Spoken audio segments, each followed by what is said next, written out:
Good evening, Tripsy Whipsies. How's it fucking going? What's happening? I've had one of those days, you know what I mean? It's just been one of those days from shit. And if it gets any worse, I think I'm just going to smash folks' heads off the wall. But without further ado, apparently we've got another mystery guest. So let's find out who we've got this week. Come on to the show. Hi, Dee. How are you? Hi.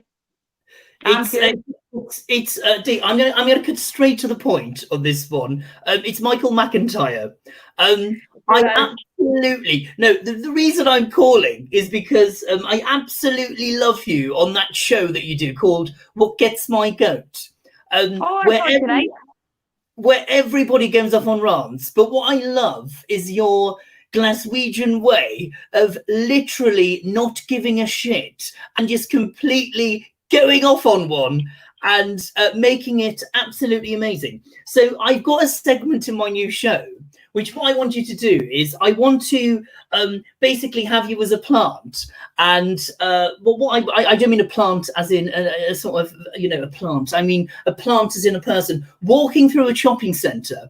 And you know those people who stop you all the time and they say, do you want to buy this? Do you want to buy that? And what we want to do is use you as the complaining customer who is completely does not agree with their policy, does not agree with what they do, go off on this absolute rant to the point where they wish they never even stopped you. And you are literally going off on this rant to the point where every single person on the street just completely stops what they're doing, watches you going off on this rant about this company. Well, obviously what we'll do is we'll block the company name. We'll bleep it whenever they say the company name, and obviously when you say the company name. But I think it will be so hilarious just having you just going absolutely mental, especially if we put you in somewhere like, I don't know, somewhere down south in Surrey, you know, and there's a posh man and he's trying to sell something and you just go off on one and go absolutely crazy. And I would love it if I could get you on the show. How does that sound to you? Well, tell you what, see if this is the Michael Myers. Michael Myers is Myers. That's not even the right one. I can't believe anyway, I've offered you a TV slot and you couldn't even get my name right. How embarrassing for me is that? I know, it's just, you know what it is. I've been in such a bad day. I was thinking about setting people's cars on fire as us Scottish angry people doing. Probably Michael Myers came to my head because that's what I feel like at the moment. So that's my justification. If this is really Michael, what we can do is you can send contracts to the email through the agency like other people normally do.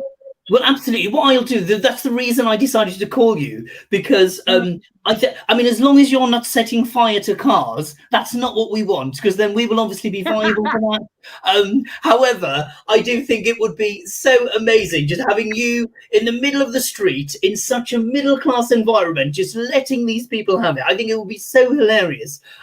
So I would love to get you on the show. But there is somebody else who is a huge fan of you, who I am with now. And they want to talk to you about a business idea. I'm just going to put him on now.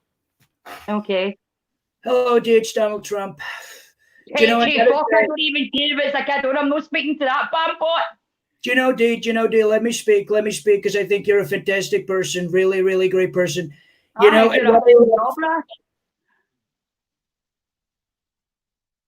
what is it when you were talking about the jobby burner, you know? And I really think that we should go into business together and talk and sell the jobby burner, you know. And I really think it should be called Trump and Dee's jobby burner. You know, it would be so fantastic because everybody knows how terrible it is to use a toilet brush. So we need to have the Trump and Dee's jobby burner, you know. And I think it'd be so fantastic. It's our own version of bleach, you know, because I was talking about it in, you know, talking about the everything when I was talking about it. You know, and I really think that if me and you work together, it's going to be so fantastic. Now, I've spoken to Seth MacFarlane, and he says to me that he would definitely mention it on Family Guy episodes, you know, and that would be so fantastic. I mean, I'd love to see Peter Griffin. Hey, Lois, why don't we get some more of that jobby burner? It's fantastic. And also, Dee, do you know what else I'd love? Herbert the Pervert running out of jobby burner. That'd be so fantastic. Hey, Chris. Hey, Chris. I've got no jobby burner left. So is there any chance I can have some more? I'm fucking telling you right now, the only reason I'm smiling is because of the fact I know that isn't Donald Trump. Because see, if it is, I would never work with JokePit again, put me on the same place as him. Do you know, Diego?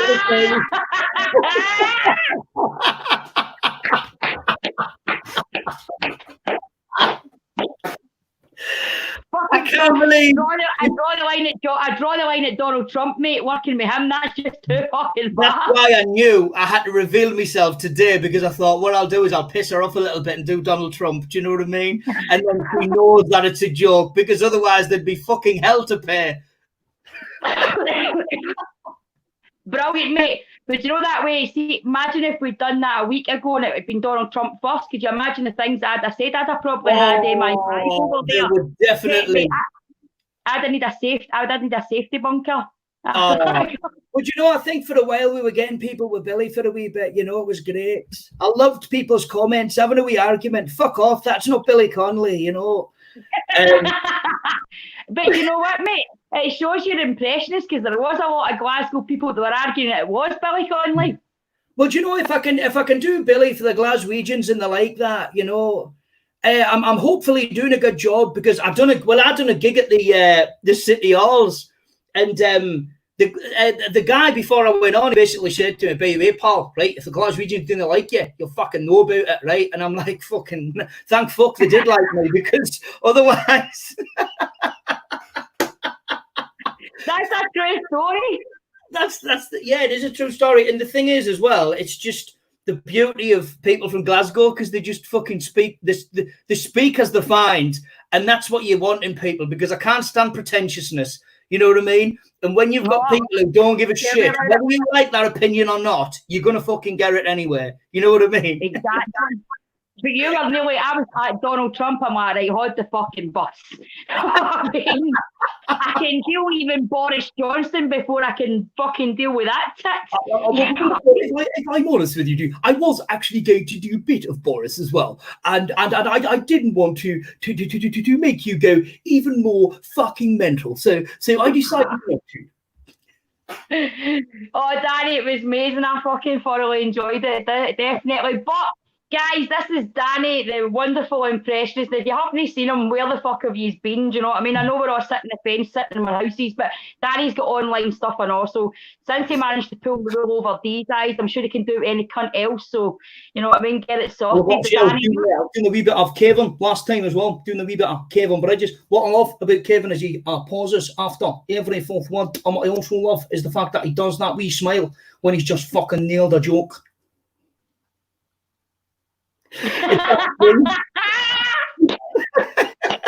It's that thing that face he pulls in. It's class. I love him. Absolutely love him.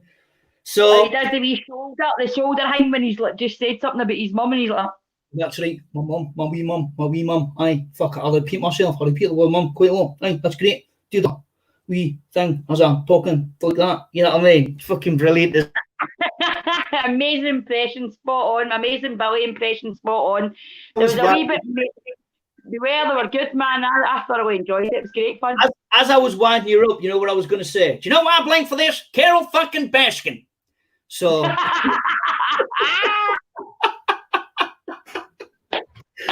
Oh God! You know what?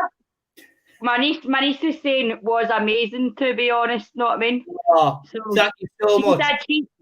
She did phone me the first week and all that, and she was like, blah blah blah. Was that Billy? That I was like, I don't know what's happening. And she's like, blah blah blah. But you know what? I don't care what anybody says. If you can convince Glaswegians, even if a small proportion, that you're Billy Connolly, then that's what you're talking about. Scottish accent's the hardest one to do. I mean, accents at college, I did accents, and it's really hard to learn all the diphthongs and dialogues and the dips and words. It's not an easy process just to do it. So it's such a great talent you've got. It's hard because you've got to get the voice right as well. I mean, when I was doing the Edinburgh Festival in August, and there was a guy who used to work at the venue called Stuart, and he used to, I don't know what it is this an Edinburgh thing? Because after every sentence he'd go, "Hey, I go for a drink after this, eh?" Hey.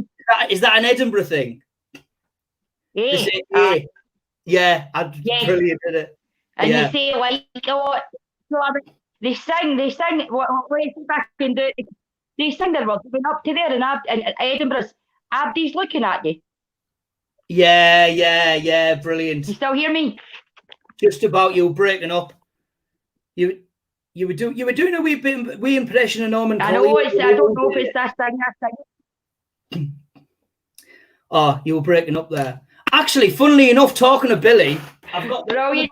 I'm going to go off this thing because I think this thing's going. My missus got me this for my birthday. Signed Billy Connolly thing. It's amazing, isn't it? Oh, that's incredible. One of my treasures. He's a legend. I would love to have met Billy. You've met Billy? I did. I tell you how it happened. Right, I tell you how it happened. Hang on, I'll put this up here. I don't want to be breaking this. I'll tell you how it happened, right? So my missus couldn't. So my missus got me tickets to go and see him at the Apollo in London, and she couldn't go. So Bobby Davro come along with me, and anyway, watched the show, and it was incredible. Like, it was just fucking a masterclass in stand-up, as you can imagine, you know. And well, his opening line was he'd just been diagnosed with Parkinson's, and he'd walked on, and everyone gave him a standing ovation, you know. And and as everyone gave him a standing ovation, Billy walks on, he goes, "You're only doing that because I'm fucking ill," right? Which I thought was brilliant. Typical fucking Glaswegian, just being honest about the whole situation, you know what I mean? And then anyway, after the show had finished, Bobby Davro goes to me, "Come on, we're going to go and meet Billy Connolly." I went, "How do you know Billy?" He went, "Well, you see." So we've managed to get through. And I'm like, shit, you can imagine my heart is going hell for leather before I meet him, you know? So anyway, I'm saying to him, "How do you know Billy? How do you know Billy?" And he wouldn't tell me. And there's nothing worse, right? Especially when you're about to meet your hero. They have this sort of like in-joke thing. Do you know what I mean? And you know nothing about it. So it's too late. By then, we've walked in. There he is in his dressing room. Billy Connolly, the Comedy Shrine. And he stood there. And he does that point that Billy does. And he goes, "Bobby Davro, the bravest man I know." I was like, fucking hell, what's he done that's brave? This is going to be interesting. He goes, "The only man who was brave enough to sit next to Salman Rushdie in a restaurant and is fucking still alive," right? So they were at this fucking restaurant. There was 4 empty seats next to Salman Rushdie for very obvious reasons. Bobby Davro felt sorry for him because he didn't know what it was, because all these people, I mean, it could have been a fucking drive-by shooting or anything. Do you know what I mean? Anyway, he introduced me to Billy, and I was shaking. And bear in mind, I'd had a drink as well. That's how nervous I was. I was shaking. And he went, "By the way, this is my good friend Danny Powell. He's a great impressionist." And Billy looks at me and he goes, "Do you know that's something I've always wanted to be able to do?" I was like, oh my God, my heart sank. And he was so lovely. He was just the loveliest person I've ever met. But I do know someone who told me that he was on an aeroplane. Well, her dad was on an aeroplane and Billy was tired. So her dad went up to Billy and asked for a photo, and Billy told him to fuck off, right? So she says to me, she said, "Can you do me a favor? Can you ring me dad and pretend to be Billy Connolly and apologize for telling him to fuck off," right? So he answered the phone. He went, "Hello?" I says, "Hello, is that Dave?" "Oh, yeah, it's Dave. It's Billy Connolly." He went, "Fuck off." I went, No, that's what I said to you on the aeroplane. Do you not remember?" And he was like, "Oh my God, yeah, Billy, you told me to fuck off on the aeroplane to Australia and this, that, and the other," right? So I apologized as Billy, and he thought it was Billy, right? I says, "Anyway, Dave, don't worry about it." I said, "I'm going to send you the DVD. The poor fucker's still waiting for the DVD. Do you know what I mean?" He thought Billy rang up and apologized to him. I thought, how wicked is that? That's terrible. I know. No, you're top class, because I do listen to impressionists and I really struggle. The only other person that did a fantastic accent, I can't remember the guy's name, but he was in Trainspotting, and I always thought he was Scottish up until Trainspotting 2 and found out he was English, and he does the most amazing accent ever. It's incredible. Do you know that guy from... Do you watch Call of Duty? Yes. That guy in Call of Duty, I can't remember his name. He's Compton. That's him, and he's Scottish originally, but you would never tell, would you? He's from Greenock, which is basically just up the road from me. I don't know him personally, but I've got friends in the industry that knew him before, obviously, he was getting bigger. and he did the stuff. But yeah, I remember one of his first films was Sweet 16. That was when he was most discovered, and it just grew from there. But he's a phenomenal wee actor. He's amazing. Yeah, it was because he was a footballer as well, wasn't he? Yeah. Thank you, Andy. Yeah, and then obviously he's gone into acting, but it's crazy, isn't it? You know, when you do listen to some people's voices, because it's funny when I was doing Trump and I was doing Boris. What I love about Nicola Sturgeon, right, is she's someone who could, like, also, you can tell she's from, like, Scotland because of what I love about Nicola Sturgeon, right, is the fact that she does a wee haircut every time she talks. Do you know what I mean? Like, her head just keeps to fucking doing this thing, doesn't it, every time she talks? It's like, disagree with me, right? What I'm going to do is get you with a repeated fucking headbutt, right? So it's like, but it seems to be sort of diagonal, doesn't it? You know what I mean?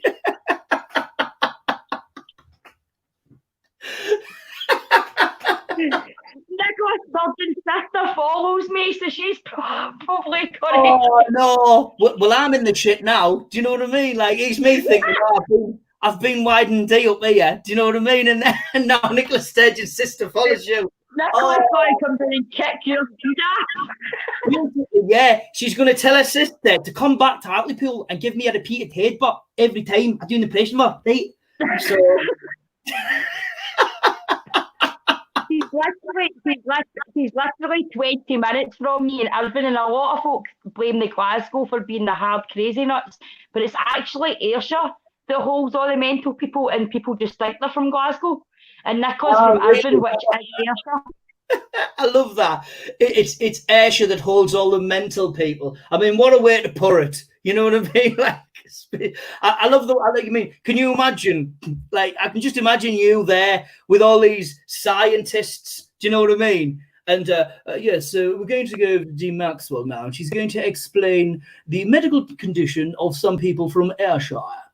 Hey, the fucking mental, man. The fucking mental. Like, no fucking scientific word or neurological word that someone would use, and you just say the fucking mental. You know what I mean? Just say it as it is. Come on, air. Yes, there we go. I can't remember. See what I mean? But I can't remember what it was. But there was a news reporter, and I can't remember what Prime Minister, if it was Boris that came and visited or no. But there was this pure needy heroin addict went by the news guy, and he just turned and talked to the news guy as if he was a friend, right? And he just turned and goes like, "Oh, is this all about that independence thing? Is that what this is about, eh?" And it was in the middle of the news, and you could just see the English reporter like that. Brilliant. No, you know what, right? We all hear what he said. When I was in Edinburgh, right, I was doing this thing, and I was doing some filming, sort of to promote my show, you know. And I was doing Boris, and I was dressed up as Boris, and I'm walking around Edinburgh, and I'm doing all. I love Edinburgh; it's fantastic, and I'm walking around doing all the Boris thing, you know. And these three tramps like stood up in unison, right? Hey, it's fucking Boris there, by the way, right? And they fucking surrounded me, right? And I'm trying to banter with them. I'm trying to go along with it. You know what I mean? I'm going, what I got to say? You chaps are fantastic people. Yeah, yes, I love it. But you know, I'm doing all this. And anyway, in the end, I had to stop. Hey man, you're a fucking wanker. You are, by the way. You're a fucking wanker, right? So they're saying all this to me. Yes, I generally know that I'm a wanker, but I embrace being a wanker.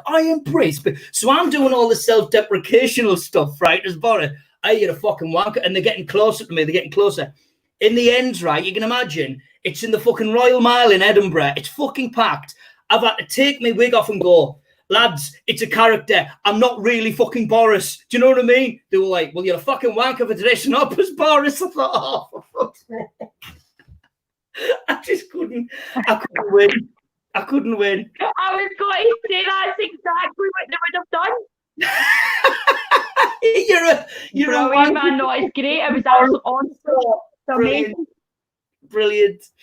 So yeah, but we've got Get My Gut. What Gets My Gut? Haven't we? At is it 8:00 that tonight? See? It seems to be breaking up a little bit. I know. Yeah, we better We go. can sit here all night and talk and chat. Do you know what I mean? But I better go and try and revive my Wi-Fi. I know it's bad. I was enjoying myself as well. Then I don't want to go really. I mean, if we didn't have another show, we could have just fucking kept chatting, couldn't we? I know we can do it again. You can. Absolutely. Absolutely. We'll do another one. The other day, she wanted another show with me and Danny, but you don't need to pay for it. Do you know what I mean? 5 minutes. We'll come on, we'll chat shit and we'll enjoy ourselves like we just did then. So lovely. Exactly. Let's do this. Brilliant. Right, Dee. I'll see you later. I'll let you go because this is breaking up like mad. Yeah, no worries. I'll see you in there. I'll see you in half hour. Bye.